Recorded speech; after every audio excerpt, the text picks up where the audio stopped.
Knock at the Cabin. This is the spoiler discussion for Knock at the Cabin. If you have not seen Knock at the Cabin, then you should pause this and come back to it later after you've seen it. Or maybe you don't care about spoilers, then go ahead and listen on. Or maybe you've already seen it. Definitely listen on because we're going to talk openly and honestly about Knock at the Cabin from M. Night Shyamalan. Do we want to start at the end and work our way forward or start at the beginning? I think we can set it up a little bit. Okay. What's the setup? Right. Well, so the setup is you have this couple played by Jared Groff and another male actor. I can't think of his name right now. Keep going. Ben Aldridge. Ben Aldridge and Jonathan Groff. Jared Groff is a football player, I think. Jonathan Groff, who is Kristoff from Frozen, as well as the King from King George III from Hamilton. If you say so. Yes, that's him. He's a Broadway guy. Okay. Broadway guy turns film actor. Turned M. Night guy. Well, turned M. Night guy, yeah. Anyway, so they're in a cabin with their adopted Chinese daughter, Wen, I believe her name is. Mm-hmm. And yeah, Dave Bautista shows up. And he shows up with these 3 other strangers. Mm-hmm. And they enter this cabin and explain that the apocalypse is coming. And one of you 3, as in the dads and their daughter, one of you 3 has to die to avert the apocalypse. And you must choose which of you 3 dies. Mm-hmm. That's pretty much the setup of this movie. And of course, what are their names? Andrew and Eric? I just want to call them by their names. It was Andrew and Eric. It was Andrew. Okay. Of course, Andrew, Eric, and their daughter are like, what do you guys want? Like, you're crazy. Mm-hmm. What is happening here? Like, we don't believe you. Of course, if you go in that situation, you've like, I don't believe you whatsoever. Like, there is no apocalypse, and why are you torturing us? But then things start to happen, right? Mm-hmm. So, like, they refuse to make a choice. So Dave Bautista says, okay, since you didn't make a choice, then one of us 4 will die. We have to make a sacrifice, right? So they kill off the Rupert Grint character. And then weird things on the news start happening, like tsunamis. So how'd you feel about that concept, the conceit, where every time the family didn't make a choice, one of the 4 had to die? I mean, if you're trying to come up with a 3-act structure, it worked pretty well. Okay, because you move your way through it. Yeah. Because it definitely gave them points where they could reevaluate the big question of the movie. Mm-hmm. And also make it known that these 4 people are serious. And I think it's a clever way of proving to them being the couple, that they're not there to hurt the couple. You know what I mean? They're literally Right. willing to kill each other in front of them. It shows their conviction. Yeah. Right. It shows their conviction, and it shows that they're not going to force the couple to make the decision. Because they if it was in the plan for them to be violent, they would be. They're literally being violent to themselves. You know what I mean? To each other. And so I think it pretty rapidly proves to the couple that, like, oh, the question they want us to answer, they truly believe we need to answer that question. Mm-hmm. Because if they didn't have the level of conviction of belief in the shared visions they were having, then they wouldn't be killing each other off. That's for sure. That's pretty extreme. So, I was fine with it. Okay. So yeah, and you have Andrew and Eric, especially Andrew. So this is what I thought was interesting, was how they each responded to the situation. Mm-hmm. So Andrew was kind of convinced that they were being targeted because they were a gay couple. He thinks that there's a connection with the Rupert Grint character from the past. Mm-hmm. He's been, obviously both of them have been affected by homophobia, but then the Andrew character was actually attacked, like in a homophobic attack. And so he seems much more like on guard of, there are bigots out there, they want to hurt us, and we must stop them and fight back. Mm-hmm. And the Jonathan Groff character, Eric, he's a little bit more measured in his response. Like, he's obviously experienced some of the same homophobia, but maybe not as such a personal level as Mhm. his husband has, but also has this faith background. So as this quartet is talking about the apocalypse and, choice, Jonathan Groff's character, Eric, is also trying to, that's kind of tapping into his faith also. So he's Mhm. starting to actually listen a little bit more. Where Andrew is like, there's no way any of this is happening. This is all coincidence or a ruse. What do you guys really want? Sure. So I don't know, that's what I found interesting about those two characters, where they just weren't two dads dealing with the situation. They're each dealing with it in a different way. Yeah, they brought different perspectives to it. Right. Yeah. Yeah. And I thought the movie was kind of clever to give us these flashbacks Mhm. of this couple. And you kind of see, key moments like this time that Andrew's attacked, the time they adopted their daughter, might have been one other moment. So there weren't a ton of flashbacks, but it kind of gives you a little bit of sort of key moments, I don't know, core memories you could call in their life, and then how it's affecting their decisions in that actual moment. Sure. I think, hmm. Okay, this is spoilers, so let's just get Sure, down just to go it. for it. Yeah, go for it. My big issue with the movie, which isn't a huge issue, like I said, 2.5 is like an average movie for me. Right. If you can make a genre movie with a twist here or there, and it's like a 2.5, that's a good day at the office. You know what I mean? Like, If you can get it up above that, gold star for you. But 2.5, you did your job. Um, so in this case, I kind of feel like the big conceit is this group of 4 people that showed up at the door, are they full of crap or not? Do we right. actually have to make this decision, or are they telling the truth?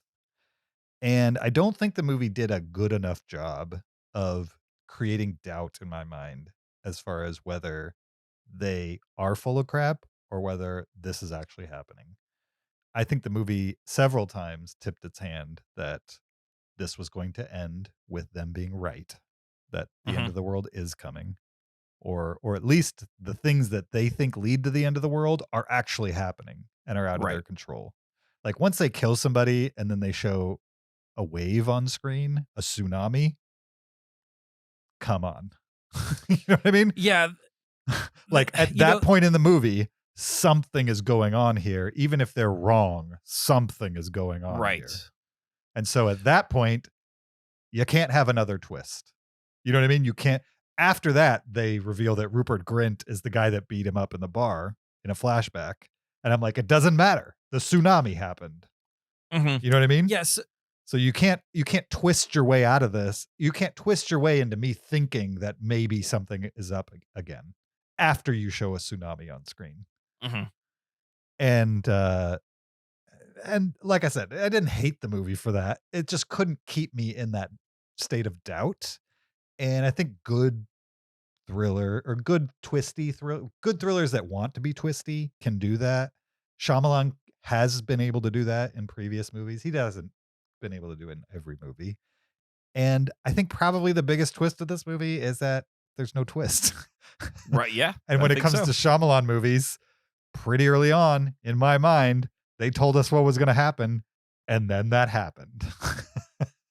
And there was no real twist to it. I think he tried to give us some doubt here and there, but once again, once you show a tsunami on screen, it's over. It's going to happen exactly how you said it was going to happen. Yeah. So the Andrew character is definitely the audience. I think he's the one who's doubting the whole thing, and he's trying to connect the dots. I think he's supposed to be the audience, but Yes. the moment they show that tsunami, you don't relate to him anymore. You I, relate to you, the other guy.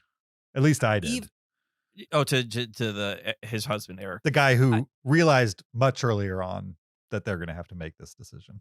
right. Yeah. I do agree. I think the movie fails where it's trying to have it both ways with the Rupert Grint character, Mhm. where Andrew thinks, "Oh, this Rupert Grint character, he's the guy who attacked me, and this is all just about revenge." And the movie's like, "Oh yeah, this is the same guy. You're right, but also he had these visions. The apocalypse is happening." And I'm like, Tsunami. "Yeah, right. Like, Right. why are we doing both? Like, it would be more interesting if he just thought that." and it Mhm. was never confirmed or denied because they confirm it. Like he finds the wallet and throws the name out there. Yeah. So Or yeah, that, maybe they're just in the wrong order. Maybe the tsunami needs to be the fourth thing or the third thing and not like the second thing. so you need to have like flu be the first one, I need like or plausible deniability on like the yeah. first couple to keep me in the doubt stage. It's just the tsunami bothered me. The logistics of the tsunami bothered me too. It was like the news reports in this movie were like insanity. All the news reports were like live footage that was someone like live streaming on Facebook. I don't know. They were Yeah, like, okay, there's an earthquake coming. All right, the tsunamis it was like nowhere near real time. It was like way sped up, yet they were right. making no indication that they were jumping in time. Um, and then um, and then they would cut like the I keep saying tsunami, but in the tsunami scene, they don't set up who's on the beach and why they have a camera that's live streaming to the television studio.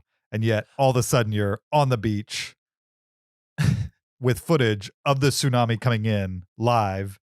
And then they cut back to the news reporter who's just like, that was live footage from blah, blah, blah. And it's like, what? So somebody in their bikini on the beach was like, you know what I mean? And in the footage, it's not the footage starts before the tsunami's there.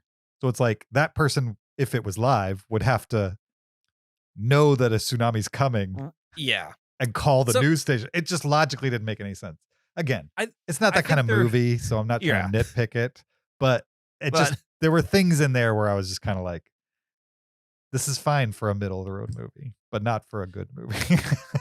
I think they're misusing the word live, as in this wasn't like happening now. It was more like here's footage someone took. Obviously, that person's dead because of a tsunami, but it got uploaded to the cloud or on Twitter, and now we can show you. So But I got the say impression that that. footage was shot like previously, and now they're showing to the audience. I just wish they set it up like that. Yeah, And it feels like you could have. because news does that. You'll watch the news, they'll be like, and here's a video from Twitter. Like sometimes Right. I just feel like I'm just watching the social media feed on. I don't watch a ton of news anyway, but Yeah. so. But yeah, so like, I mean, so eventually this movie sets up that yes, the apocalypse is happening, Mhm. and yes, they have to make a choice, or else the world's going to end. Mhm.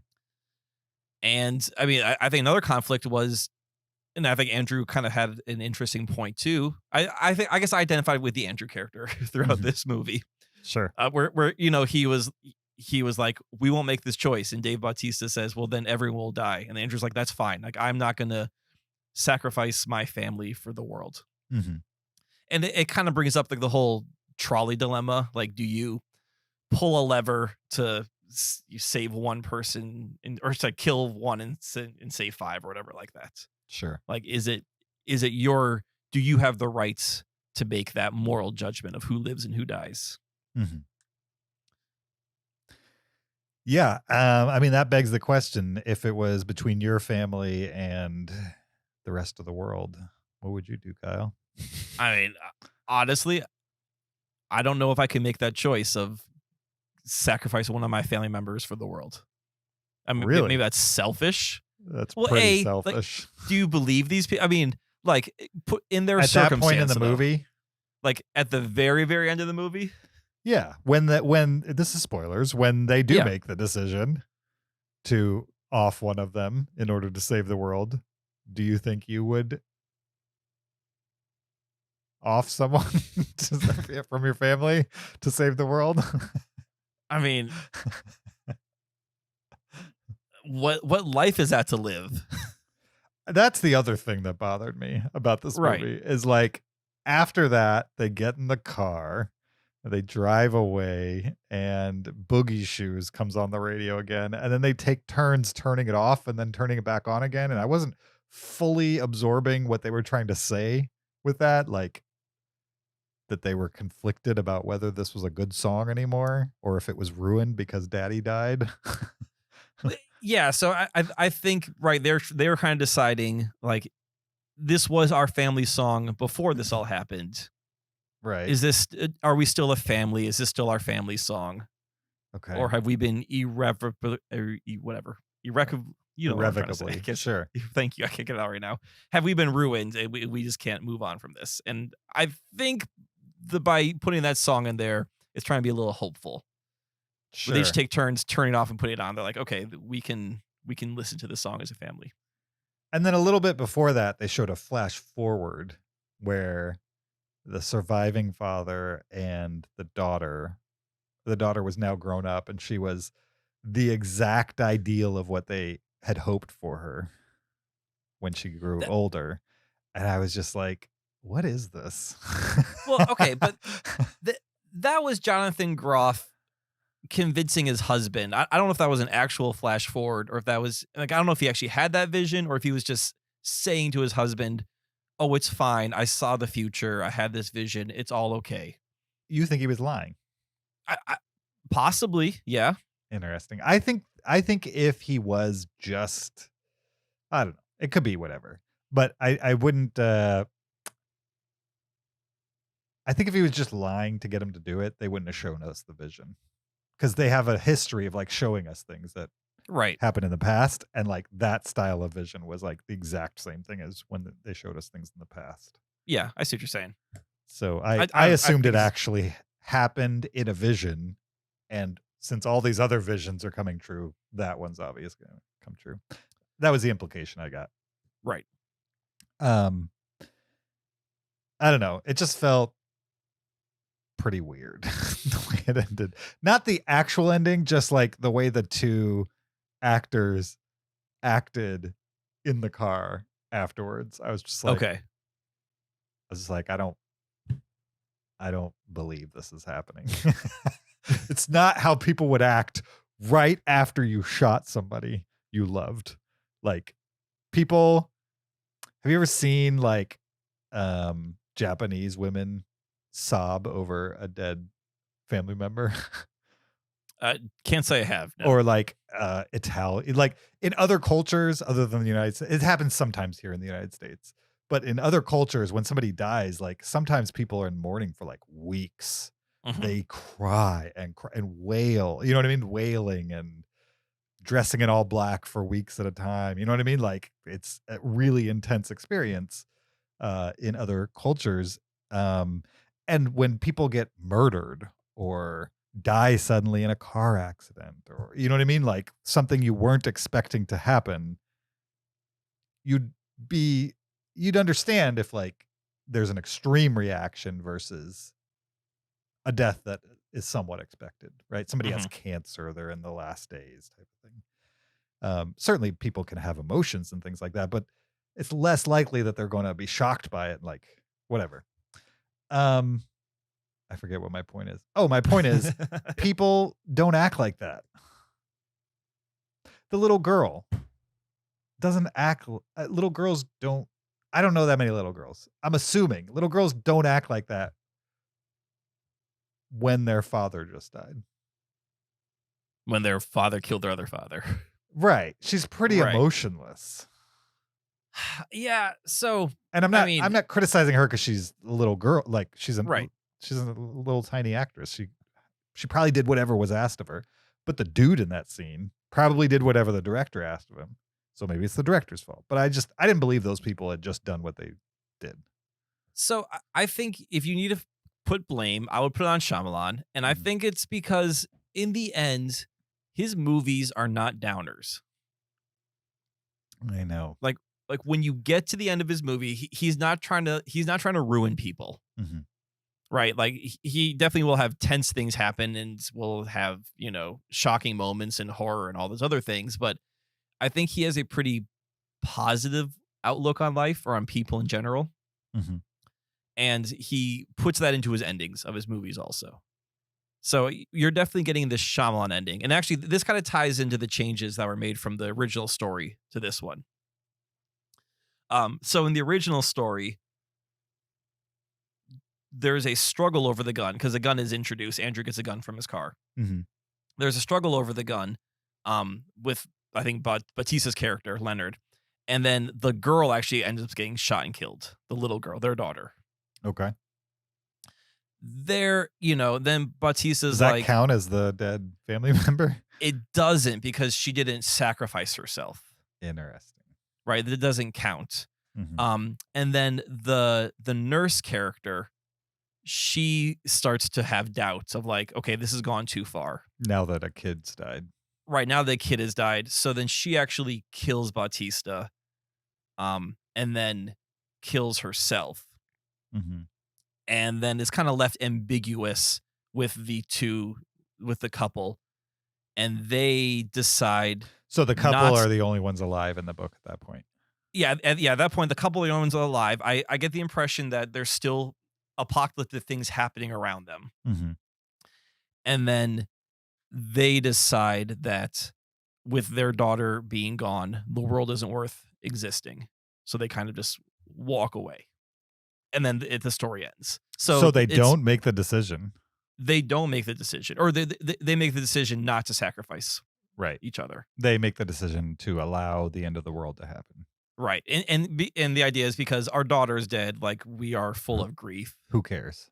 Who cares anymore? Everybody else can Yeah. suffer too. Exactly.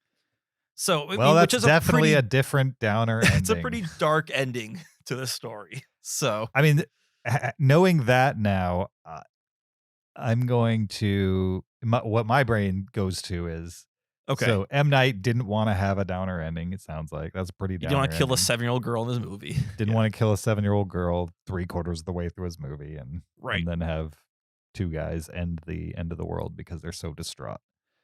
I get that, and so he wrote this other ending that's vaguely more upbeat than that. I would Yeah. say, allows the parents to decide to save the world, which is more upbeat for sure. Mhm. Um, and then didn't know how to pull off that decision. You know what I mean? Maybe Didn't know the how to emotional side of it. didn't know how to communicate to myself Mhm. uh as an audience member that these people understood that decision fully and uh and had a human reaction to what they just did. I don't know. Right. Yeah. It just felt weird. The whole car ride thing felt weird. The With vision the in the radio. car. The Yep. vision in the car ride. I didn't even have a problem with like where they landed, like with the religious guy saying I should be the one to go and the guy who's resistant to killing his family members being the one that pulls the trigger. You know what I mean? Like Mhm. these things I thought they built up to that pretty well. It was the aftermath where I was like, nope, you ruined it. You botched it. You wanted to see more grief No, from I this just people. it could have ended with the gunfire credits. You know what I mean? It didn't we didn't need the car scene at all. I could have ended with the gunfire, and then he goes and he gets his daughter, and And walks into the and they woods. walk away. They walk Right. into the woods and that's the end of it. Yes, and I would have been that ending Totally would have fine with been that. totally been fine with me too. I completely agree. Yeah. 100% and you would have eliminated all the weirdness in the car.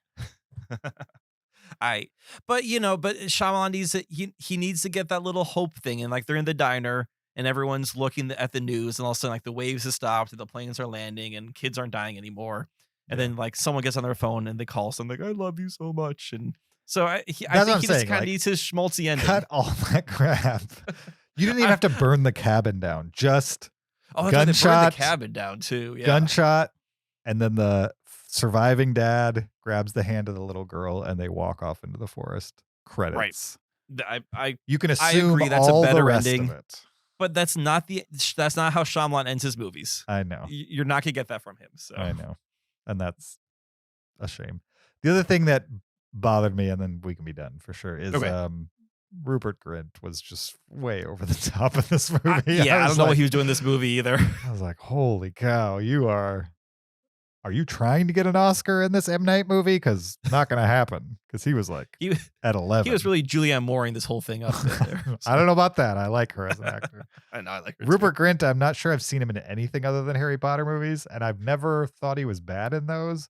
But they also don't require I'm not sure this movie required the intensity he was showing either, but he was definitely being intense in this movie. Yeah, he was a little over the top for me, and I'm glad he was the first one to go. The Because scene where he's, like, lowering the white sock over his head, yeah, I was, like, cringing because it not because of what was happening or what was about to happen, but because of just how over the top he was while like, he was slowly his pulling that sobbing. thing over his head. Yeah, Yeah, it yeah. just I don't know. I didn't buy it, unfortunately. But I did buy the nurse, and I bought the waitress and Batista. 3 out of 4 Yeah, ain't bad. I agree. I think of the 7 characters, 6 I liked, and 1 was a little much. Yep. All right. I think that's it for Knock at the Cabin. If you agree or disagree, send us an email. Hey guys at cinerealists.com. We'd appreciate it.